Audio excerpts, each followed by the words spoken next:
Hello everyone, and welcome to the Next Founders AMA Facebook Live from Next Canada's studio here in downtown Toronto. My name is John French, and I'm the director responsible for marketing, recruitment, and alumni engagement here at Next Canada. And I'm joined by three of our awesome Next Founders alum, Marie, Gareth, and Ryan, who you're going to get to hear from very shortly. The purpose of today is for you as a prospective Next Founders applicant to get all of your questions answered about whether the program is a good fit for you, the value proposition, and the timeline for applying and participating in the program. You can obviously ask us questions directly through the Facebook Live. The more questions, the better. You can tweet at us at the _NextFounders handle, and also using the hashtag NFApply. And if you do have questions that come up after the fact, you can email Next Canada directly at info@nextcanada.com.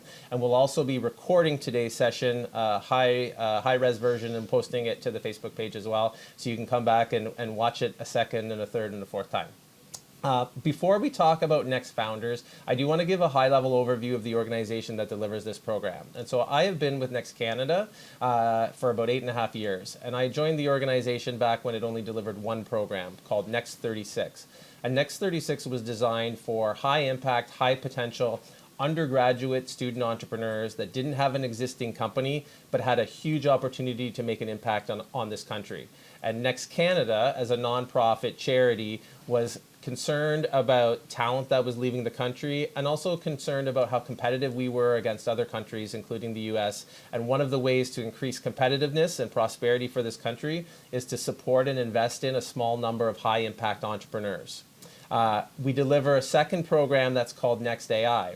Next AI is also for early stage companies, but the founders tend to be more mature, and they tend to have domain expertise or background in artificial intelligence, machine learning, computer vision, natural language, and they're building AI first or AI enabled companies. That program is now delivered in Toronto. We just launched our third cohort, and we are also thrilled to have expanded to Montreal, where we are delivering for the first time a cohort of Next AI with our partners at HEC Montreal. The third program that Next delivers is called Next Founders. Next Founders was created because a lot of entrepreneurs who had companies with traction, had raised a little bit of funding, had employees, had already achieved a little bit of success, were looking for education, were looking for network, were looking for personalized development to really help their companies get to the next level, but also to fill in any gaps that they might not have had because of the experience or the education that they had.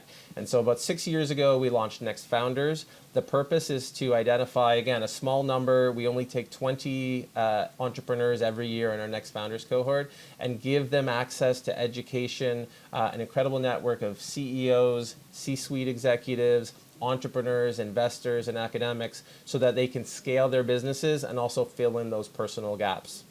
Next Founders is accepting applications right now until March the 19th. Applications are completed entirely online, and then we will have an interview process where we review probably about the top 50 applications with interviews, either in person or online, and we'll pick the 20 that get into the program, which starts May the 9th. I'll tell you a little bit more about kind of the nuts and bolts of the program in a little bit, but this is a perfect time to introduce you to our three fantastic alumni, starting with Marie Chevrier, who's the CEO and founder of Sampler. Hi, everyone. Thanks so much for having me, John. Super excited to be here and to talk to you guys about the Next Founders program. I was part of the program, I guess it was in 2015, you said earlier. Yeah. And it was 2 years into my business. As a sole founder, I had found that I really needed a network in which I could collaborate with other founders to kind of go through to talk through some of the challenges that our business was going through. And so the network was really amazing for that. I also wasn't a business school student, so the access to some of the business classes of the program were really impactful for us. So I should say what we do. So at Sampler, we help consumer packaged good brands create deep connections with consumers through the power of product sampling. So excited to share my experience a little further soon. Terrific. Thanks, Marie. Next up is Gareth Everard, who's the founder of two companies. Actually, Rockwell Razors was the company that he brought into the Next Founders, and he's also the co-founder of an exciting new company called Keto. So I'm Gareth. I was in the Next Founders cohort just this past year, 2018. Like John mentioned, I was, I think, 4 years into the business. Yeah, when I joined Next Founders, there were definitely some incredible learnings, like having access to a course taught by Ramananda, who is a Harvard Business School professor. And this, I think I looked it up after. It's like $10,000 or $12,000 to take this course that makes you completely literate in VC language. But I got it for free, which is fantastic. I learned a tremendous amount, not only just through the program, but through exposure to Next AI and Next 36 participants. And yeah, it's a long story. We'll get into it later, but part of the Next experience actually allowed me to leapfrog from just owning one company to now being a co-founder in two, and then, well, there's a third. That's a whole different part of the story. Yes. Anyways, I'll pass it along, get details later. Perfect. And last but not least is Ryan Austin, who was in the program in 2014. Your company back in 2014 was called Expert Knowledge, I think. Yeah. And since then, you've continued to build out and now are the CEO and founder of an exciting company called Synapse. Yeah, it's, so we're kind of a spin-off of a service company where Synapse is enterprise software. We've converted that service into software as a service. So we kind of put what we used to do as a service out of business, and that's what we're focusing on, automating the manual instructional design process and streamlining it with our collaborative software. So coming through the Next Founders program in 2014 was really helpful for me personally as a CEO who had a successful service-based company but wanted to transition into technology to something that was a little more scalable and to think outside the box in a kind of a 10 times way to being able to achieve that. And longer journey to actually get there, but we're here now, which is really exciting, and we're still part of the Next Founders Network, which has been really encouraging and helpful along the way. Terrific. And Gareth, do you want to take a minute and explain a little more about your two businesses? Talk a little bit more about Rockwell and Keto? I guess I should do that, shouldn't I? Yeah. Give you a chance to do that. So Rockwell Razor is a company I started 4 years ago. I was trying to be efficient with time. 4 years ago, we have designed and patented a series of products that eliminate ingrown hairs in individuals who typically get ingrown hairs or have trouble shaving with conventional razor products, which is a surprisingly large % of the population. And also they're plastic-free razors, entirely plastic-free and waste-free by leveraging old shaving technology that we've created a spin on and patented. And then, yeah, we have an entire different division that's one of the larger, I guess, shaving-specific barber and men's hair salon supply businesses in North America, as well as Russia and Australia and a few other places. Keto is a new startup that I started through an introduction, co-founded with someone that I was introduced to through the Next Founders Network in my cohort, and that's a rapidly scaling, venture-funded, kind of Silicon Valley and Toronto now based startup that's in the ketogenic diet breathalyzer space. We've created a proprietary nanosensor that measures a specific biomarker that's present when you're in ketosis, which means burning fats for fuel instead of carbs. Maybe I shouldn't bore people too much. Perfect. But lots is happening. It's a very young startup. Lots of new projects coming soon, and yeah, we're just getting started. Terrific, terrific. Thank you, and thanks all three of you. You're very busy founders, and on behalf of everyone watching at home, I want to thank you for giving the time to be here. If you do have questions, not only about their experience in the program, the challenges of taking a business and scaling it up, please continue to ask those questions through the Facebook Live. A little more information on the profile of the applicant that we're looking for Next Founders. This program is really designed for someone who has a business that has gone beyond, I would say, the pre-seed and maybe even the seed stage, and is now thinking about maybe raising a Series A round of funding or growing their team. You've got to be able to demonstrate traction, and I know that's a very vague or general term, but traction in some way in the industry that you're in with the company that you're building. That could be that you've raised some money, a pre-seed or a seed round of funding, or you've got grant money, or you're bootstrapping and you've got revenue and you've got employees and you're growing without the benefit of funding, which is kind of the best way to do it. Or the other type of applicant we see a lot of are science, STEM grads, PhDs, who've been working in the lab on research, and they've got technology that they've prepared to commercialize and are looking for a way to do it. That's who this program is for. If you are a repeat entrepreneur who's done this 5 or 6 times, maybe Next Founders isn't for you. If you have an MBA and all kinds of business experience and education, this might not be the program for you.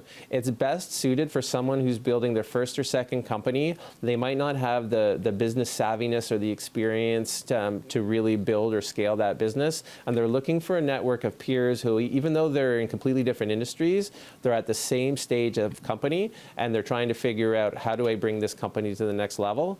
We have a lot of businesses and entrepreneurs who have come from other accelerator programs as well. And one of the questions I get is kind of, how are you different from the others that are out there? And what I tell them is that a lot of the time, the accelerator programs, the Techstars and the YCs and the CDLs and the DMZs will focus specifically on milestones for the venture and also creating equity value or value for the business. Next Founders wants the company obviously to succeed, but we're focusing less on those milestones for the company and more on the founder development through the people that we expose you to. And that's probably a good segue into talking about, like, founder development to us is where we bring in people who are some of the world's best faculty, most successful Canadian entrepreneurs, investors, and you get this unparalleled access to them. Our faculty, I think somebody mentioned Raman Ananda. Professor Nanda teaches the venture finance course for the Harvard MBA students at the Harvard MBA school, Harvard School of Business, MBAs. He comes in and does 3 days with our entrepreneurs on how do you read a term sheet, how do you negotiate with VCs, how do you value your business, and we replicate that kind of experience with people who come in and teach international trade, like Mark Bush from Georgetown. Our academic director is Ajay Agrawal, and for those of you that have either read AI business books or are you familiar with a publication called Prediction Machines, he and 2 other faculty members that also teach in our program have published one of the most successful business publications in AI of the last year. This is the caliber of academic that you get to interact with, but then we do the same thing on the business side. One of the classes this summer that Gareth might have been in had Michael Katchen from Wealthsimple, and the other speaker was Paul Desmarais III from Power Corp. And there was an incredible dynamic as the 2 of them talked about the Wealthsimple Power Corp structure and partnership and relationship there. And so thinking back to your experience in the program and under the umbrella of founder development, are there professors, business leaders that you remember and that had an impact on either you as an individual or your business?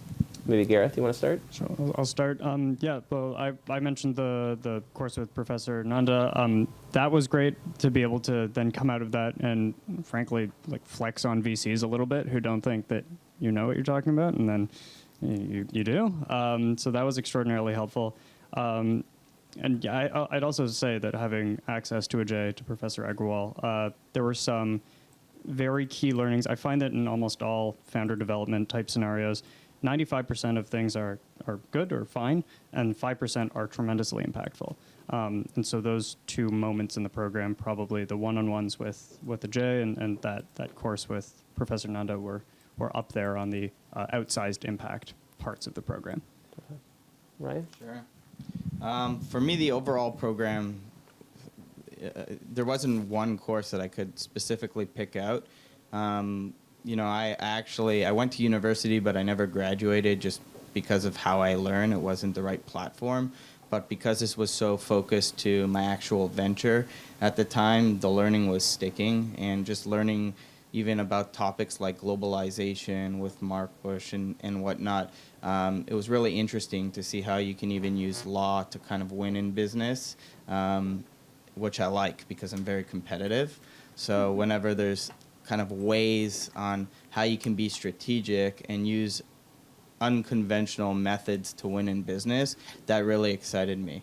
And at the time, I was thinking about going to the States and building our technology down there and whatnot, just to kind of think a little outside the box, knowing that I would come back to Canada. And so a lot of those lessons really helped me to navigate down there when talking to VCs, talking to large enterprise and whatnot, which really helped us to become the company we are today. Perfect. Yeah, and I think like one of the big things that you said is around the requirement for a founder to grow at a really like crazy pace. Like we're all being measured with like how can we grow as a leader through the at the same pace as our companies are growing, which is like really fast. So for me, not having been to business school, the understanding I left with frameworks which like I didn't have before that helped me understand like how I was going to solve problems, and then I also like had the shared experience with the other founders, so I don't want to discount how much I learned from the other founders that were going through the same things. Do you want to talk a little bit more about that? Not only the other founders that were in the Next Founders program, but one of the great things about the ecosystem that Next Canada has built is that you're studying and learning and building your company with the Next 36ers, and Gareth would have had the experience of doing it with the Next AI teams, and there's a lot of rich sharing that happens, especially now that we're located in 16,000 square feet of innovation space in Toronto. Maybe talk about the interaction between the different programs and the other founders. Well, actually, I have a couple of cool stories, but one cool story was actually I was one of the judges for, I guess it's a pre-Next 36 hackathon not so long ago, and what ended up happening is one of the companies was pitching this concept that was pretty much my company. And it was so cool to see that like over the course of one day, they had come up with a product sampling offering. And I was there to mentor them through like, hey, here's like what the obstacles would be to going after that. And they gave me ideas, I gave them ideas, and it was a really, really cool thing. Also, I'll say that another story that's super cool is not too long ago, I got the opportunity through the network to meet this amazing woman, Shanazy, who was actually part of the Next Founders program, and I guess your cohort. And I was immediately struck by just like how awesome she was and how smart she was. And her venture didn't end up working, but she's now Sampler's chief of staff. Really? Yeah. So the network like allowed me to meet Shanazy, and she's had such an incredible impact on our business over just the 3 months she's been there. That's awesome. Shanazy is awesome. Yeah, we had good. She was also in kind of the consumer goods space, if you would, before. We had good conversations. That's cool. Yeah. Question was related to interactions between the programs. I guess I have a supposedly a sort of unique anecdote that was really cool for me. Was not only obviously there's interactions amongst me and other Next Founders, and there was some learning, and obviously the kind of direction of some parts of my life changed because of that. But a really unexpected opportunity came up through actually probably wouldn't have happened if we weren't in the same co-working space. But there was this one group working out of the co-working space extremely hard, building their startup, and they were here just every night, super late. And I was super impressed with their work ethic. This group of young guys, some of them had dropped out of school to start this startup, and one day, kind of out of the blue, I think it was probably fiscally irresponsible at the time, but I actually made my first offer and subsequently my first angel investment ever in an X36 company this past summer. And by sheer dumb luck, they're actually doing extraordinarily well. Their voice flow, they're growing massively quickly. So super proud of them, and I think that's something that I was always really interested in doing. I had no idea how to do it. I still have no idea how to do it, by the way. But it really kind of put me in a position where I had just an obviously sweet opportunity to do it, and I jumped at it. So that wouldn't have happened without being in the same space and being exposed to ambitious young people. That's good really plug. it. Good plug for the Next 36 voice flow team as well. I like it. I like it. Yeah. For me, it was really about kind of building the bonds with the other founders in the program. So I'm still very connected with a lot of them. We jump on phone calls monthly and frequently, and just if something comes up, just having a tight network where you could call up another CEO and say, hey, have you dealt with this before, has been really valuable to cut time in operations, and just know that you're not alone, because entrepreneurship is hard. Everybody experiences kind of their anxieties or their stresses along the journey, and being able to embrace uncertainty and things like that. So just having the network of like-minded individuals where you can just call somebody up and be like, hey, I'm dealing with this right now, working through a cap table issue, for example. Have you ever dealt with this? And they're like, yeah, and then you call the next one. They're like, oh, I'm dealing with that too. It's just really encouraging, and you can share ideas to kind of help you with your plans as you move forward. Perfect. Part of what we're presenting today is not just this 3 or 4 month program, but you really do become part of this incredible alumni family, this Next Canada family. We had an event a couple days ago at Reza Sachu's private residence, and he's one of our 4 co-founders. And out of the 450 alumni that we have since inception, there were about 180 of them there. And the only reason there weren't more is because we're RSVP to capacity in about 24 hours. And so you've got entrepreneurs and successful business leaders across about 9 years now. It's almost like having access to your own YPO or your own network where you can bounce those ideas off of people and see what has worked and what doesn't work. And the other benefit that we don't always advertise, but the reality is this is entrepreneurship. We've got about 80 companies per year now, and it's not always going to work. And when it doesn't work, you've got a talent pool of some of the hungriest, smartest, competitive and intelligent young people from across the country who are interested in the startup world and high tech, and it's a great talent pool for you to draw upon for your company. And we see this happen every year as well. So thank you for that. A few other details, a couple of questions are coming in around the mechanics and eligibility. And so I just want to highlight that the Next Founders program is only for Canadians. We do deliver the Next AI program, which is the only program that Next Canada recruits internationally for. And we're a member of the designated entity under the Startup Visa program for Next AI, but only for Next AI. And applications for that program will open up again in the fall. So Next Founders is for Canadians. You don't need to be in Toronto. That's another misconception. This program is designed for a founder who's head down building their business. They may not be able to come to Toronto and live for the summer. And so the way the program is designed, that when you get accepted into the program, there's an immersion block that is about 3 days long. This year it'll be from May the 7th until the 9th. That is required. That is where you get your first exposure to your peers in the cohort, as well as some of the people that we've been talking about from the network. Then there are about 2 other days over the course of the summer where there's a requirement for you to attend. But beyond that, you get a calendar, an a la carte calendar of when there's a pitch workshop, when there's an IP session, when a visiting faculty member is coming. And based on not only your schedule, but also where you might already have some experience, you can RSVP to whatever makes the most sense for you. And so it really is designed for a founder that's located anywhere in Canada that wants to kind of pick and choose what makes the most sense for them. I think Gareth kind of talked about getting an MBA for free. There's no cost to this program. We're a nonprofit that's all about Canadian prosperity. And so it is, in a way, like an MBA for an entrepreneur.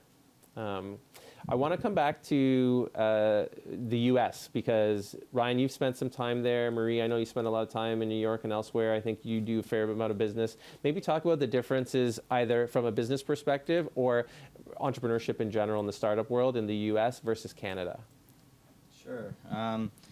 I think back in 2014, it was a little bit different of dynamic as well, because Toronto is now really fast growing, and you see a lot more seed stage venture capital firms down here to support earlier stage entrepreneurs, where I think prior we saw a lot more seed stage capital firms in the US and whatnot. And for me, it wasn't really planned. We landed our first enterprise software contract with a Fortune 10 client in Texas before we had software. So it was a matter of going down there and actually being able to build the software with this client and just, again, embracing that uncertainty, taking the risk, and just kind of packing a bag and going and seeing where the journey leads you. So for us, it was about the opportunity and the timing, and that came right after the Next Founders program, essentially. And while we were down there, we just learned a lot. We did our first accelerator. We raised some angel money at the time. built the product, started building the team, and so it's more about opportunity. But being down there, because the U.S. does have a little bit of a different mindset in respective to risk tolerance, I would say, and coming back now into Toronto, it was interesting because I'm seeing, coming from Toronto, then going to the States and coming back, I've seen the risk tolerance change in Toronto since I've been back. And, we've just closed our seed round, and most of our VCs were Canadian-based VCs, and they actually wrote larger checks than the ones in the U.S., which I found interesting. So, yeah. That's part of the change that we're trying to enable here with Next Canada. Great. Gareth? Awesome. Yeah, I think there is a difference between the kind of mindset I've seen, and it's not across the board. This is not meant to be a sweeping generalization, but I'll speak specifically to Canadian entrepreneurs as a vast set versus specifically Silicon Valley entrepreneurs or founders. And this is actually something that I think Jay addressed in the program, that not infrequently you'll see a Canadian founder trying to find reasons to not do something or to kind of hold back, whereas in Silicon Valley, the ethos really is like, tell me why I can't. And it's actually something that I personally had to overcome. I almost didn't apply to Next Founders, the thing that has had probably top 3 outsized impact on my life in 2018, because on the website, I saw a lot of tech companies and I wasn't a tech company. And in my brain, it was like, you're not a tech company, too bad. And I think I put together an application that was kind of apologetic. It was like, sorry, I'm not a tech company. Sorry for wasting your time. Sorry. You've heard that word. We're Canadian. And they had me in for an interview and it went well. And then they, for some reason, let me into the program. So I think that overcoming that is a big next step for Canadians. And to your point, it's definitely happening more and more and more. But I think it's going to continue to be a thing that programs like this really help people break out of that shell and understand that Canadians like rock at this maybe more so than some people I know down south of the border. So if you think that you can do it, there's zero risk associated. That's like an unfair statement. There's always a risk, but you should definitely take that risk. I encourage you highly to do it. Okay.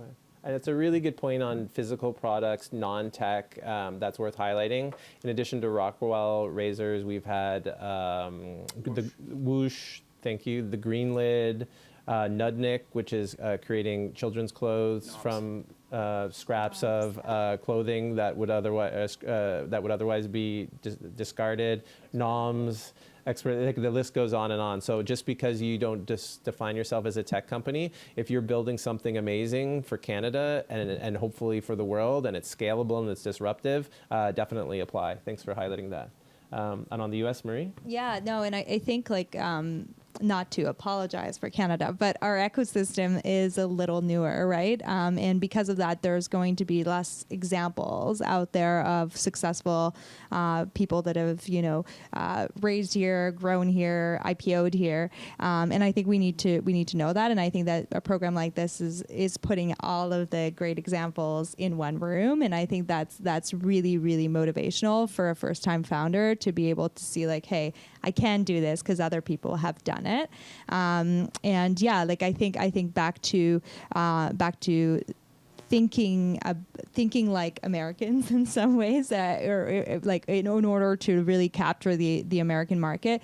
One of the things that we really live by is think big because no one will stop you.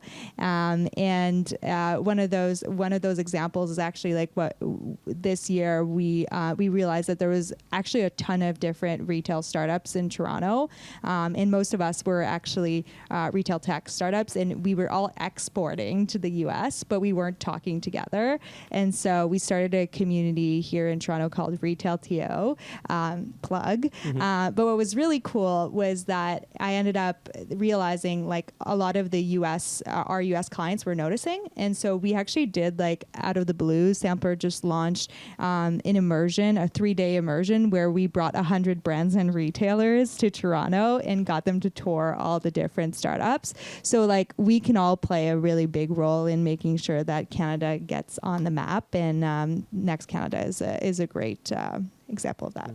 Thank you. Oh, sorry, you Yeah. don't need the mic. And it's a good point on thinking bigger. And before I even joined the organization, one of the things that I remember vividly was seeing a video of Reza talking, and he would talk about, he did his MBA at Harvard, he did his undergrad at McGill, immigrant family, and talked about being in the U.S. at Harvard and the differences between the Canadians and the Americans, and would say that the difference is not talent, it has to do with mindset. And the people in the U.S. At Harvard, we're getting to hear from all of these amazing CEOs and entrepreneurs who wanted to build brand new companies, whereas Canadians wanted to be a part of those companies, or the whole, do you want to work for Google or do you want to build the next Google? I know it's a little bit of a cliche, but when the vision of Next Canada was presented to our three founding patrons, and Paul Desmarais Sr., W. Galen Weston, and Jimmy Pattison out west, they all leapt at the opportunity to write a check and support the organization, because it meant that there were going to be more people that were thinking big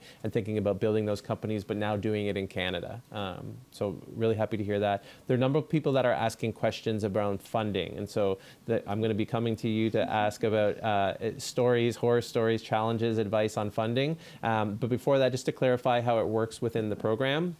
Currently, the Next Founders program does not provide any direct funding. In the past, we've had some small grant money that has come from government, so up to $30K non-dilutive that has gone to the teams. There's a chance that that will be available again this year, but I can't confirm it at this time. And to be truthful, while that money is nice, a lot of the time the companies that are in Next Founders are looking for much larger amounts of money, so it's not the real focus. But most of the companies that have been looking to raise funding have been successful, either during or shortly after the program. And part of the reason is because Next Canada does have an amazing network of VCs and angels that we expose our entrepreneurs to kind of from the get-go.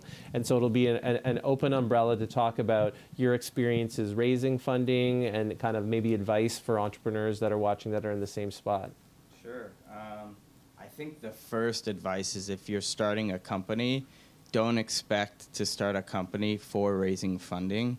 It's really a backwards mindset, and when you do that, the chances of raising funding are going to be very minimal, because you're not focusing on the right things.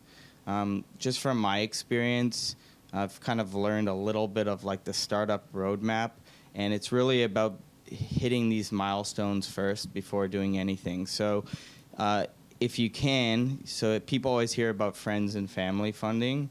If you can, I would encourage you to skip that, because it's kind of false hope in a way.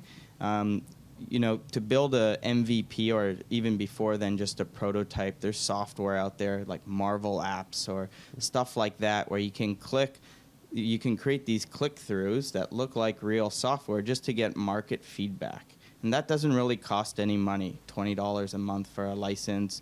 You can meet and network at co-founder meetings to find, a user experience person or a graphic designer who can help you. But there's no shortcuts when it comes to entrepreneurship. It's grit and hard work, and it's really hard. So, building that prototype, and then if you get market traction, try and get early clients who are giving you that market feedback to give you money to actually take that prototype to an actual MVP. And now you have your first few clients. Because once you get there and you start having that traction, you can go and find more clients like them. And when you start getting to about $20,000 or $30,000 in monthly recurring revenue, that's when you can start shopping for your seed financing. And it's a little bit of a longer way to go, but it's actually going to accelerate you in the longer term, because less people involved in your business, you're going to keep a lot more equity. It's going to be less stress while you're going there. People won't be pushing on you when the business might not be ready to go fast. And it's going to be a much more enjoyable experience. So in knowing what I know now versus before, I would take that type of route. And I would encourage people to build the business because you're passionate about it, not because you think you're going to raise all this money. And if you take that attitude, you're just not going to be happy with the business, and you'll probably quit. Good advice, yeah. Those are, great points. Actually, you mentioned kind of, I guess, building MVPs, there's a really good article if you just Google Ryan Hoover, the rise of no code. I think it's hosted on Medium, but it has this massive list of resources of it's like free or extraordinarily cheap tools that you can start building stuff with no code, so inexpensively and quickly. So I've done a few different methods of, I guess, funding. Rockwell started with a product crowdfunding campaign. So that means non-dilutive, not where you do a crowdfunding for equity, but people pre-order a product that you are going to make. And we kind of bootstrapped the beginning of the company that way. That was a $150,000 campaign in the middle of my finals of senior year at Western. I did not do well on my exams that year.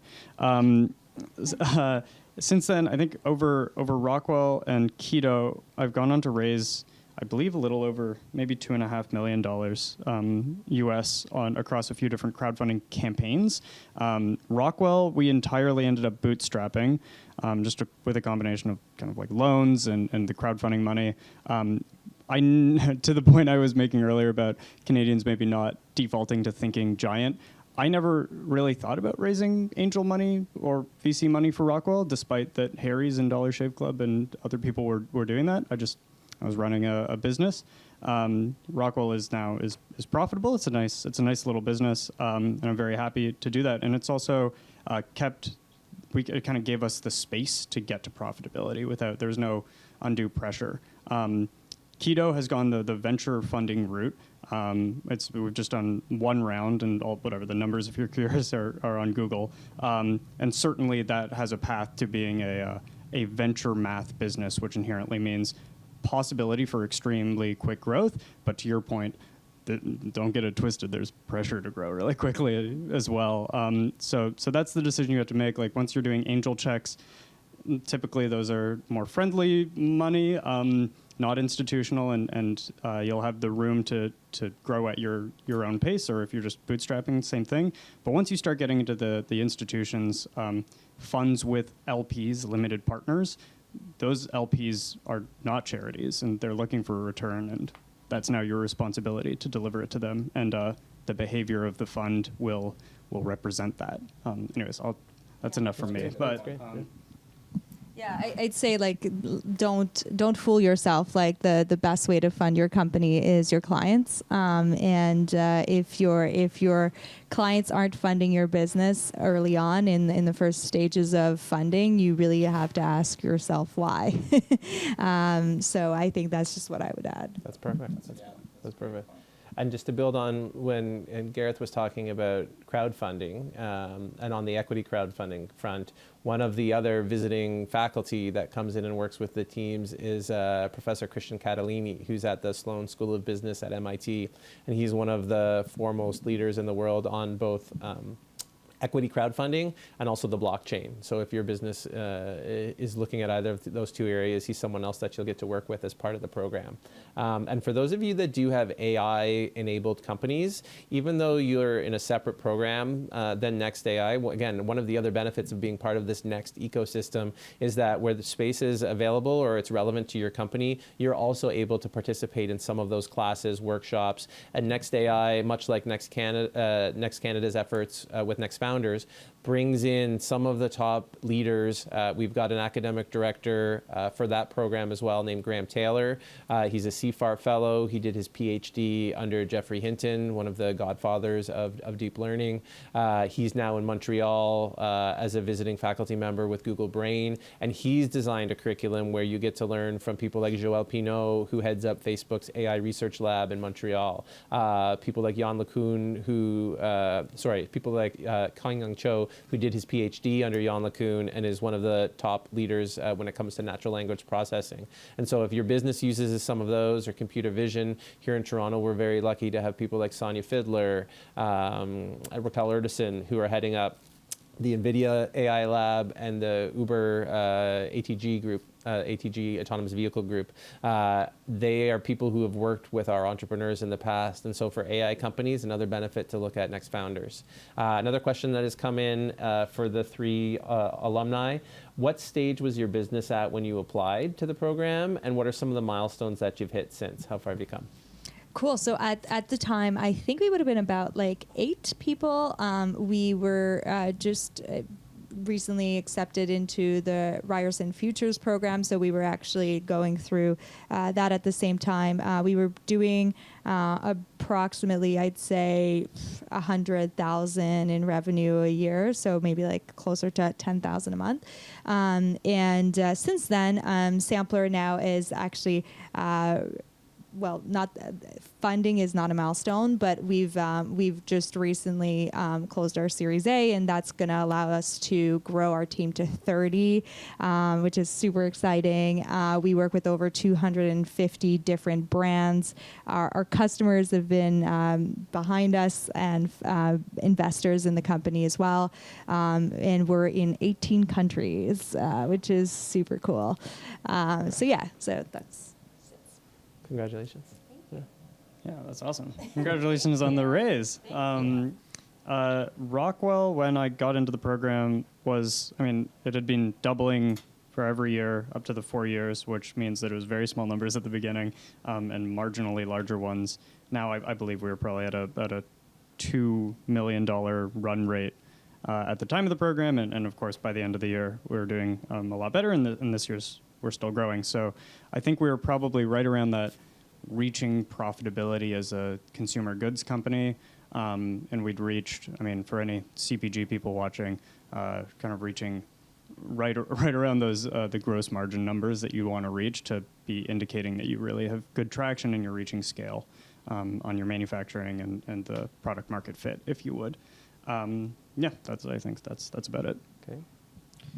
For us, a little different because we were service, and then we went through this journey to pivot to become software as service. So when we entered the program, we were doing about $1.5 million in service revenue, and $0 as a software company because we didn't have software yet.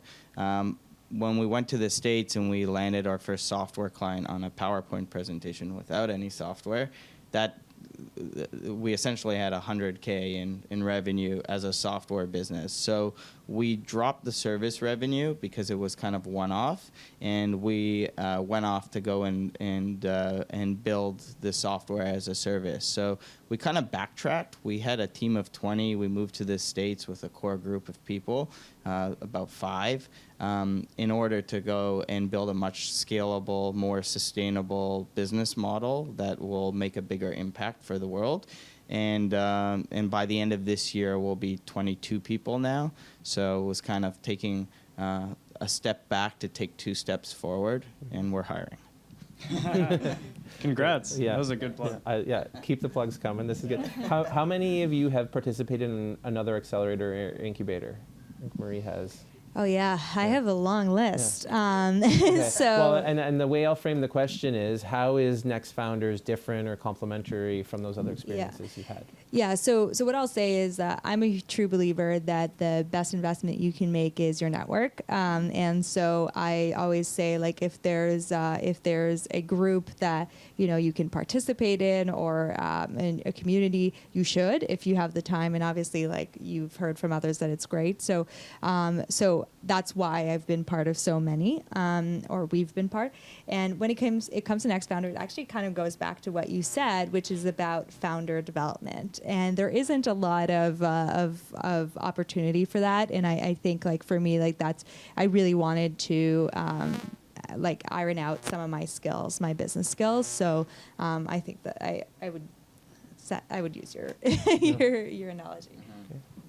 Rockwell, I don't think has gone through anything you would construe as an accelerator. I went from just sitting alone in a room and trying to build my business behind a computer screen to getting a lot more value out of realizing that it's really, really valuable to speak with people, get out there, get other ideas, and interact more with other entrepreneurs. So now I have a group that of kind of fellow mostly Toronto-based founders, and every so often we get together and have dinner or cookies. And then I'm also part of a group called MMT, which is like a founder development CEO summit type deal, and it's run by a great guy kind of out of Waterloo, and brings together a lot of really, really intelligent people. So I'm thankful to be part of that group, but no other like accelerators. Okay, Ryan? I've been through a few, part of the learning curve. I definitely wouldn't classify the Next Founders group as an accelerator whatsoever. It's kind of like a club built with education around it to change your mindset from, an operator's mindset to a growth mindset. Going through this mini MBA class really changed me as an entrepreneur. Working with Reza and comments that he's made to me that still get me thinking from time to time have really changed me as an entrepreneur in a positive way. Although they seem tough at the time, but you learn why they're being said, or it challenges you. You got to be careful with accelerators, in my opinion, unless it's kind of a Techstars or a YC that has global presence. There's a lot of accelerators that will fund you $20K here or whatever, and promise you the world and take 6% of equity of your business, and it creates a lot of disruption later in your business, cap table issues, hard to raise money, things that you will have to figure out how to work around. And with the Next Founders program, in my opinion, after going through accelerators, I got more value out of a program like this because of the network and the ongoing network access, plus help in changing the growth mindset versus, classes that were sponsored by accountants who pay money to these accelerators and giving up a chunk of our company for not a lot of value, in my opinion, which we've fixed, but still. That's the difference for me. So I would classify the Next Founders program more as a network and an education experience that is very exclusive versus an accelerator. They haven't left the best taste for me personally. Fair enough. Fair enough. And there have been instances where it is possible to participate in an external accelerator and also do Next Founders concurrently based on the flexibility of the schedule. It's usually done on a case-by-case basis, but if you have questions about how compatible the two might be, feel free again to reach out to us at the organization. Another question came in just about stage of business and are pre-revenue companies accepted into the program, and we've had a ton of pre-revenue companies that have been accepted into the program. It comes back again to what kind of traction do you have? Do you have a prototype, an MVP? Do you have letters of intent? Have you raised a little bit of funding? Is there a path to commercialization and a path to revenue? And if you can demonstrate that, and then we definitely want you in the program. So that's the kind of short answer to there. And then the next question will be for Marie and also for the gentleman on the panel. Next Friday is International Women's Day, and an important topic that gets a lot of coverage in the press. But what can we do to encourage more women in STEM, in entrepreneurship, and just kind of your general thoughts on that? Yeah, so I'm obviously so excited about just all the talk that's going on about women entrepreneurship. I think we do an incredible job in our community here in Canada to highlight that, and so kudos to all of us. I think one of the things that I like to bring up is we need to be examples, and we need to be examples not just as founders but also as members of startup companies. Like Sapper has over 55% women on the team, and it's not it's obviously something we're incredibly proud of, but it's not necessarily something that we necessarily work on every day. It's and we're lucky about that.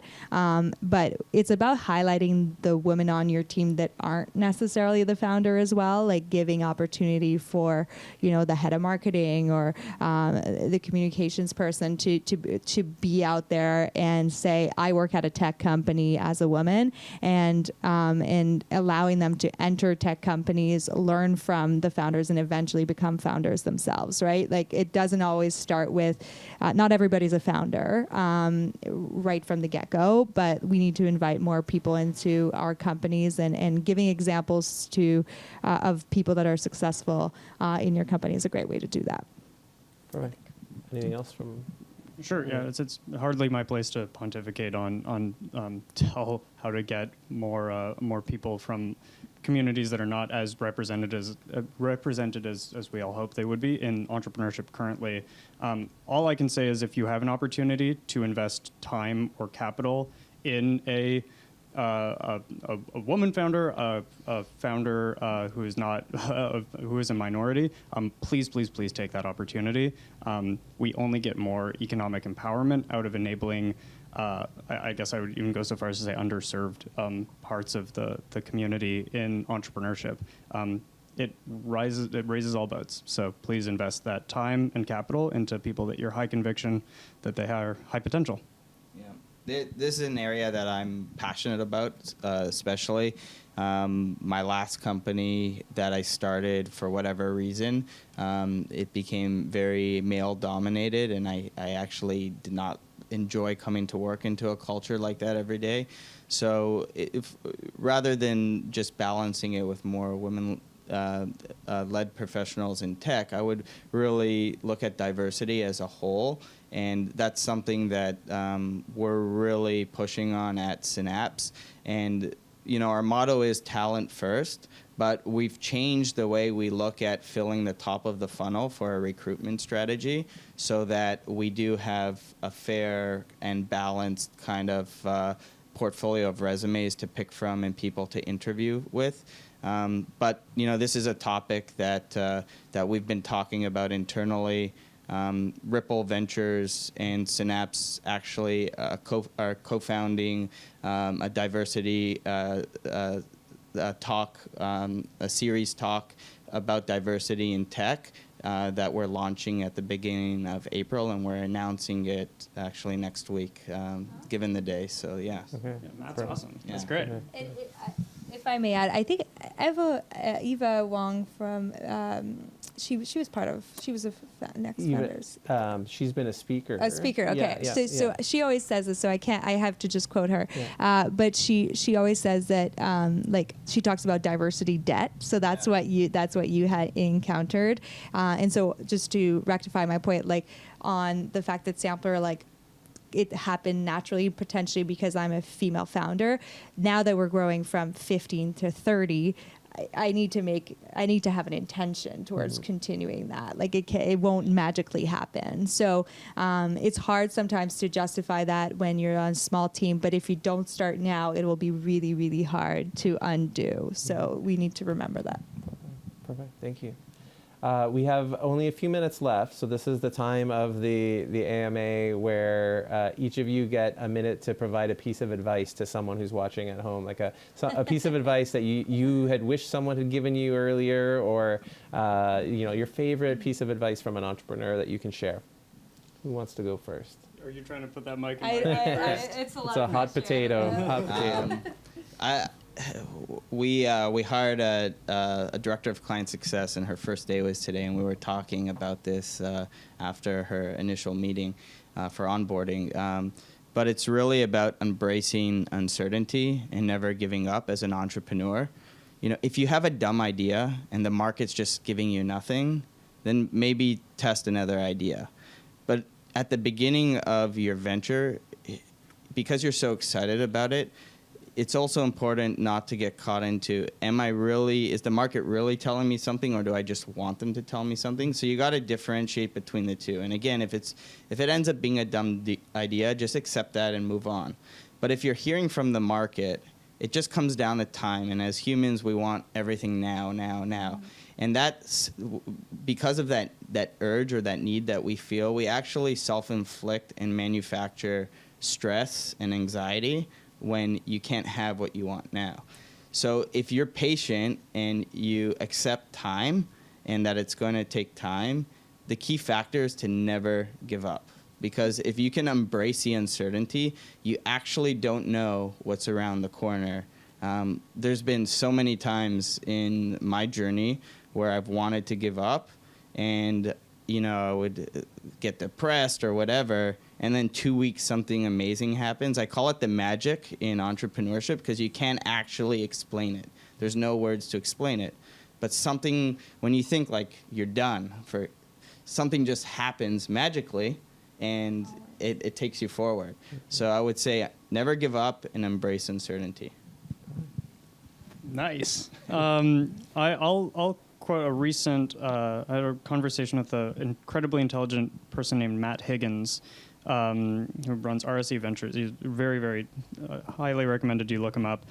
He recently asked me to think of something very simple, but reframe it to, we all have a limited number of 3 to 5 year windows to do something that really, really matters.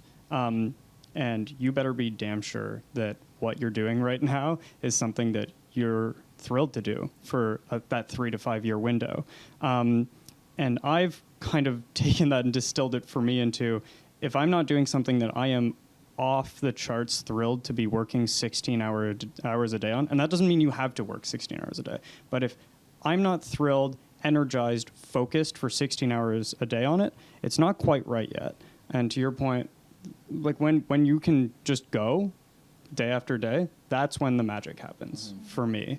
And really just remember that it's a little morbid, but we only have a certain number of those 3 to 5 year windows. Don't waste them. Like, just don't waste them. Super cool. I love that you described the magic thing, because like literally I didn't know how to explain it, but that happens all the time. And so building on that point, I always say that pace is everything, and that's like can be completely like heard a million ways. But just to give you an example, and back to kind of this market, Sampler like wanted to digitize product sampling 5 years ago when there was no such thing as direct to consumer. There was no such thing as brands being worried about retailers eating their lunch. And we had that vision that the market was going to go there. And I'm telling you, this concept of like delivering physical samples to people was like really hard to get funding for, because it's expensive, the margins suck, it's not necessarily the easiest model to scale, and it will have taken 5 years for us to get that moment where the market shifted. And so I mean, this story is like really cool. About a month ago, Amazon actually, it was leaked that Amazon was working on a digital sampling offering.